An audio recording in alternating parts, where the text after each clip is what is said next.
This is lecture 8 in the Western intellectual tradition. I'd like to reflect with you on Adam Smith, Jean-Jacques Rousseau, who we've discussed a little earlier, and the English High Tory tradition of Samuel Taylor Coleridge, William Wordsworth, Robert Southey, and the ecological issue that we face today and how people like Rousseau can assist us in thinking through that. But the High Tory tradition of Coleridge, Wordsworth, and Southey were acutely aware, given the fact that England was the workshop of the world when they were at their high noon phase of thinking, what they were attuned to, alert to, and then some of the ideas they articulated in terms of dealing with the captains of industry in England at the time. But let me start with Adam Smith, who we have discussed earlier. Adam Smith is seen by many on the political right as, in many ways, almost the pope of the market economy. His notion that the state, so the argument goes, is inept and inadequate in dealing with the market, and the market should be left on its own, and when the market economy or laissez faire is left on its own, a bumper crop economy will emerge, and the wealth of nations will inevitably be the good result, according to the political right's view of their read of Adam Smith. Now, Adam Smith wrote more than The Wealth of Nations. He wrote other works that deal much more with conscience and economy, aesthetics and economy. So he's a more complex figure than often the cruder versions of the economic right make him out to be. And there are many economists who are much further right than Adam Smith. But the point to note when we're thinking of Smith, or those who interpret him, is that when we think the market economy is going to create the wealth of nations, the question we need to ask is wealth for who? Who has made the wealth? Who does not profit by the wealth? And what is the impact on the environment itself for those who make the wealth? And so merely to think in purely economic terms, without interpreting who has the wealth, how it was made, and the impact on the environment, is to be very one-dimensional in one's thinking. And it is this way of thinking that both has had an impact on particularly men and women who are laborers and workers in the factories at the time, who are not given good working conditions, adequate pensions, proper pay, that birth unions.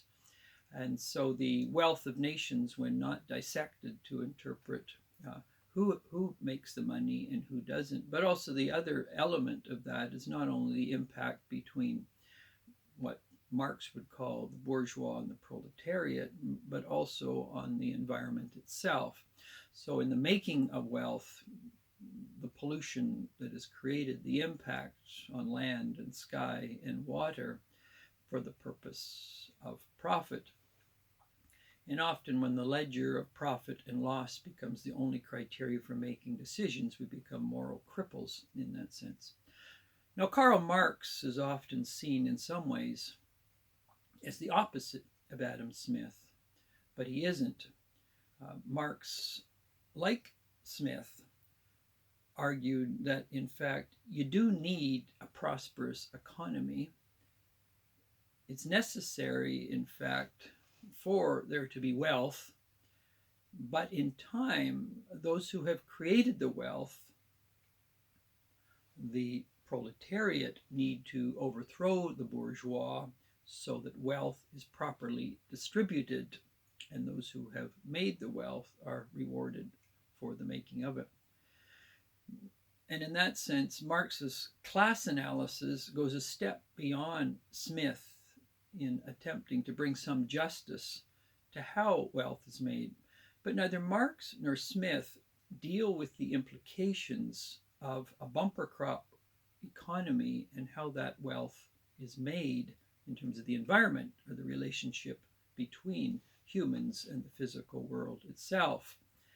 And so Smith and Marx, in their different ways, both hold to the important role of the market and the making of money. They differ on class analysis.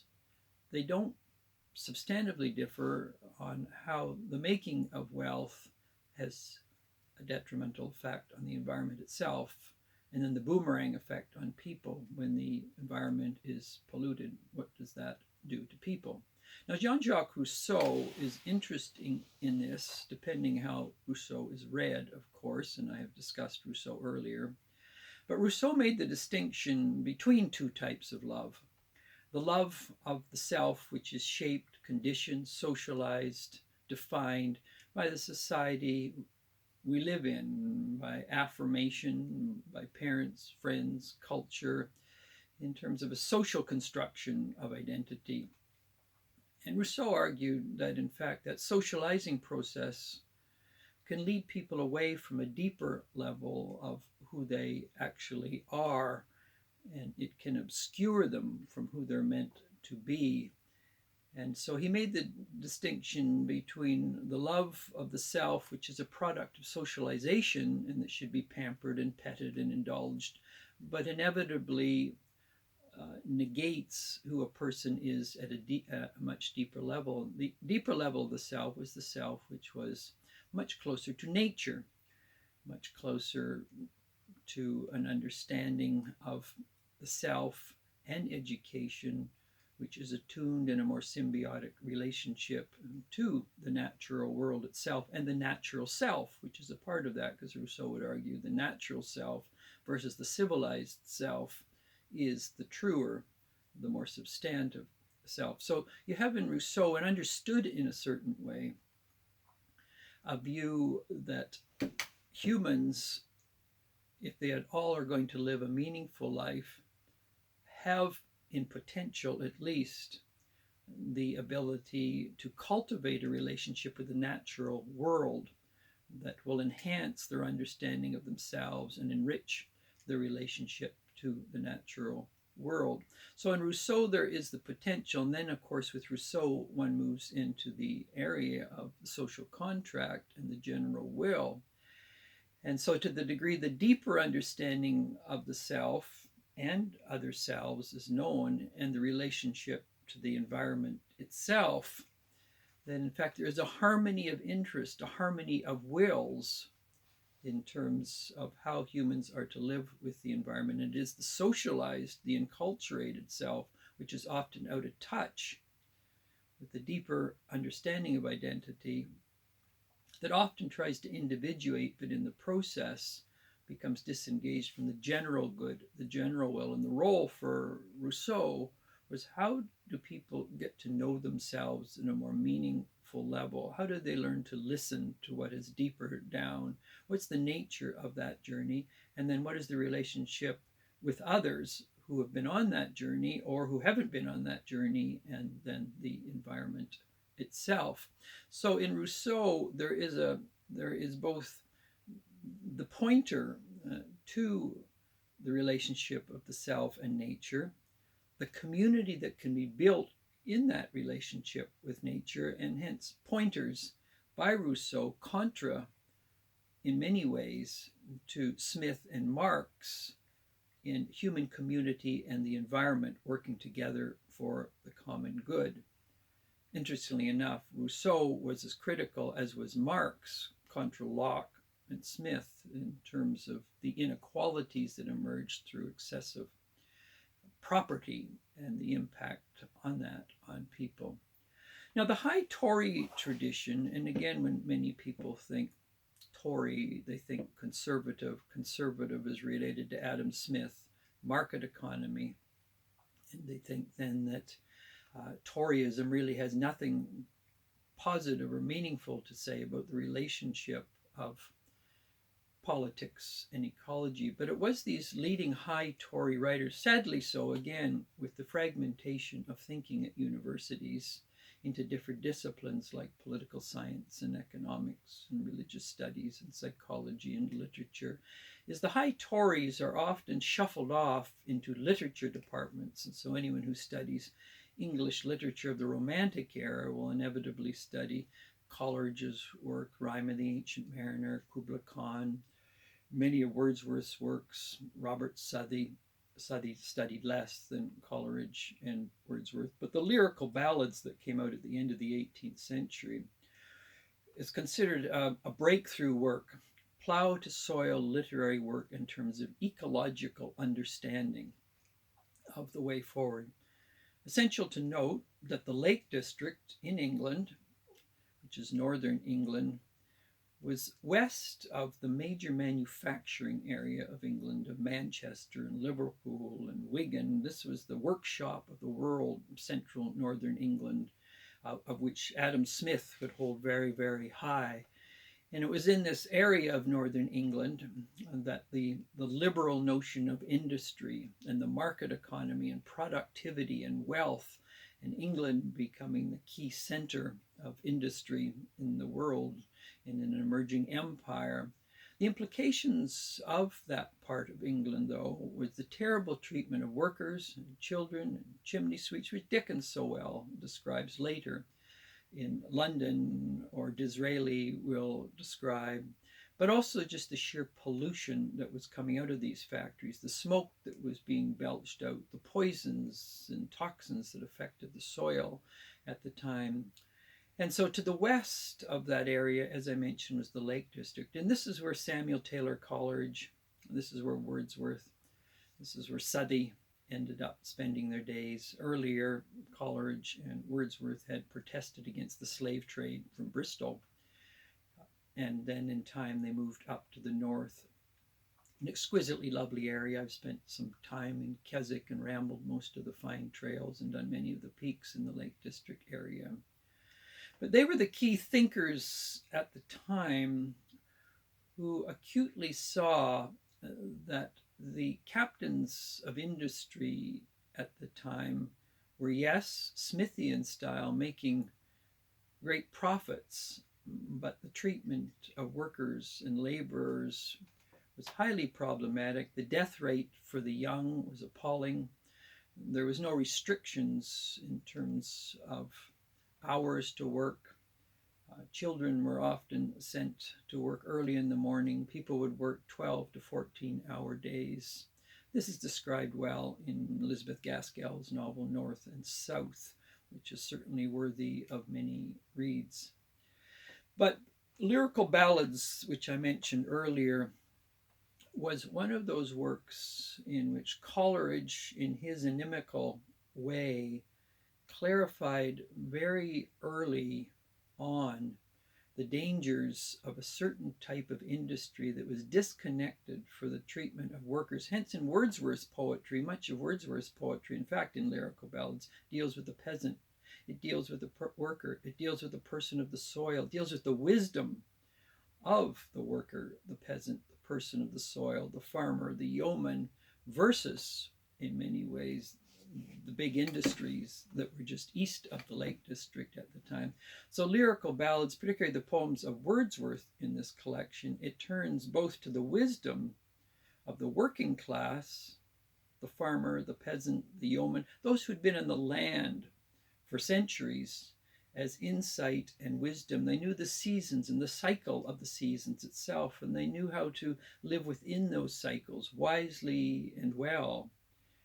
Coleridge's poems in Lyrical Ballads are powerful. His Rime of the Ancient Mariner is one of the most significant poems written in Western history, and particularly the albatross on the sailor's back, again using the ship and the sail.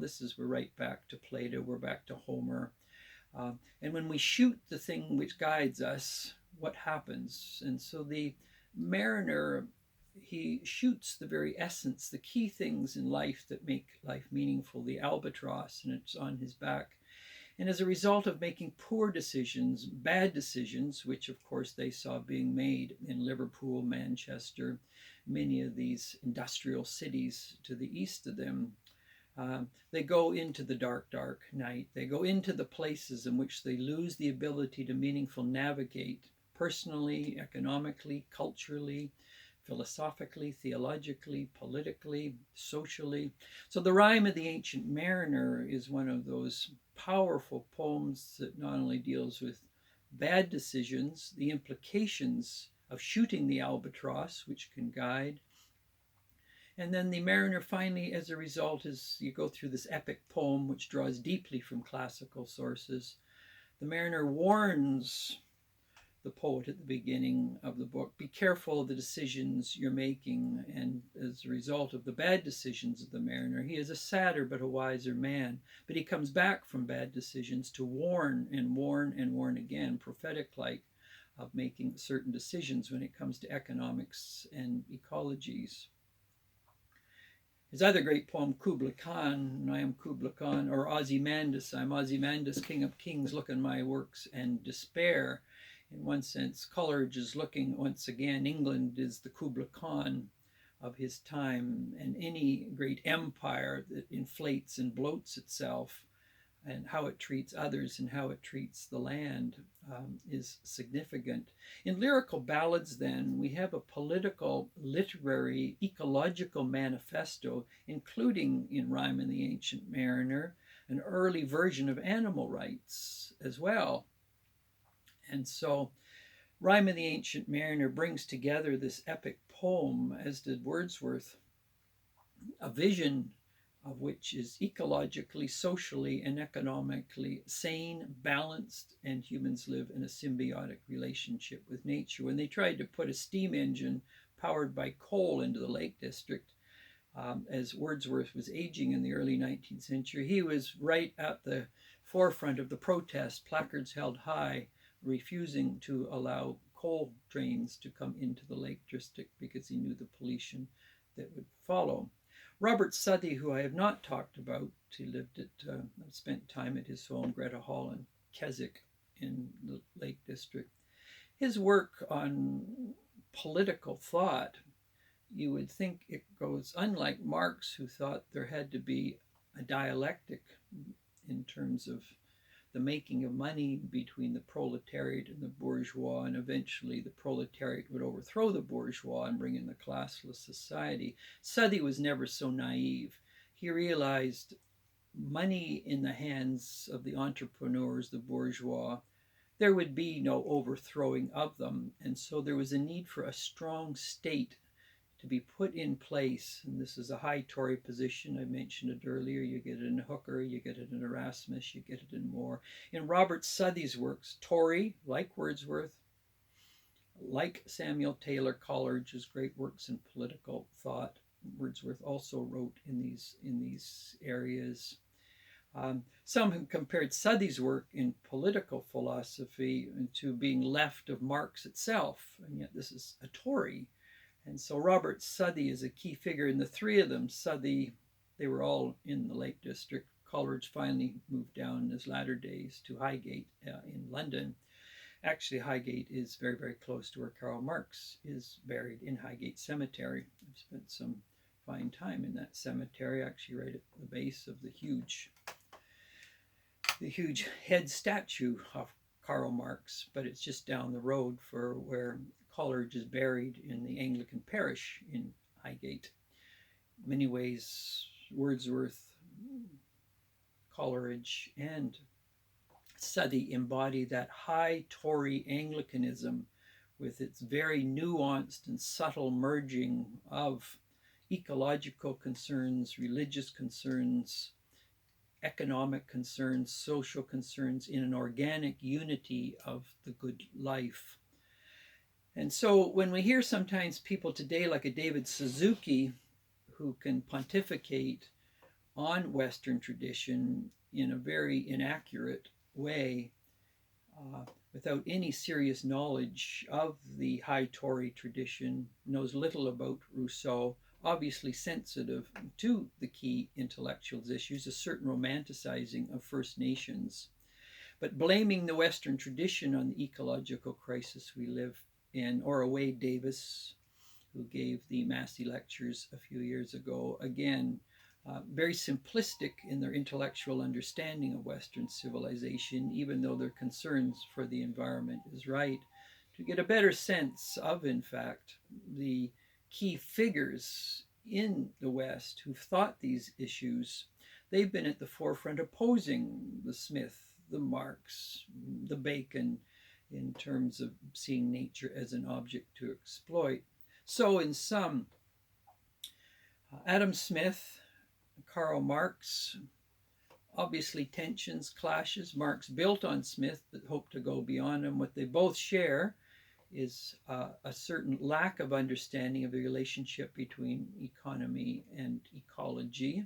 Rousseau can point to significant ways in which one can begin to reflect on that in his distinctions between the social self and the natural self. But in the work of Coleridge, Wordsworth, and Southey, we get a very sophisticated understanding from a high Tory tradition of what a good civilization can be that brings together religion, ecology, economy, social issues within the context of a literary, cultural, civilization vision of the good life. And it is these thinkers who certainly saw very clearly, because of where England was in terms of the Industrial Revolution, they looked at correctives. They looked at vaccines to this virus, in a sense, and offered a way forward, which, in one sense, without them knowing it, people like a David Suzuki and Wade Davis build on, although not giving them credit for it.